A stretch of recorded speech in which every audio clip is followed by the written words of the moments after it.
پروینشل کمپلیکس کې د ایډیشنل ډیپټي کمشنر جنرال انجینیر سید شازیب خان په مشرۍ کې د میاشتنۍ پرانستې کچرۍ تابع شوې وه چې پکې اسسټنټ کمشنر کاټلنګ کامران خان، ریونیو اسسټنټ کمشنر محمد وسیم خان، ډي ایس پي جواد خان، د محکمې تعلیم، هیلث، ایریګیشن، سین ډبلیو، وابډا، ریسکیو 1122 او محکمه مال مشرانو په ګڼ کچ ګډون کړی و.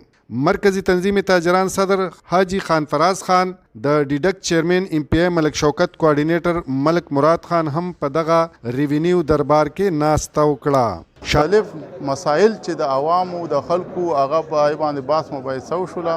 د دې نه مخکې چې زموږ کوم کلي کچهرې شوي وه په هغې کې ډي سي صاحب هغه یو مسله بیان کړل او هغه انشاءالله تعالی حل کړې ده.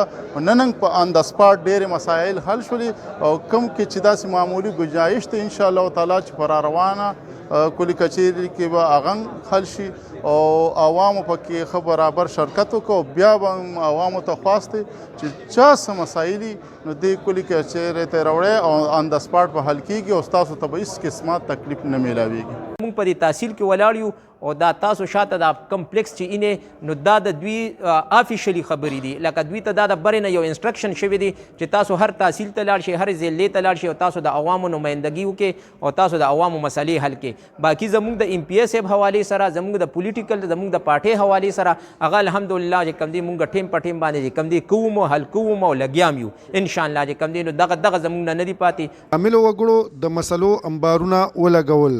ایډیشنل ډیپټي کمشنر په موقع د متعلقه محکمو سربراهانو ته د مسلو د حل لپاره احکامات جاری کړل او د ځینې ستونزو د حل کولو په اړه په پوری توګه تحریري شکایتونه طلب کړل.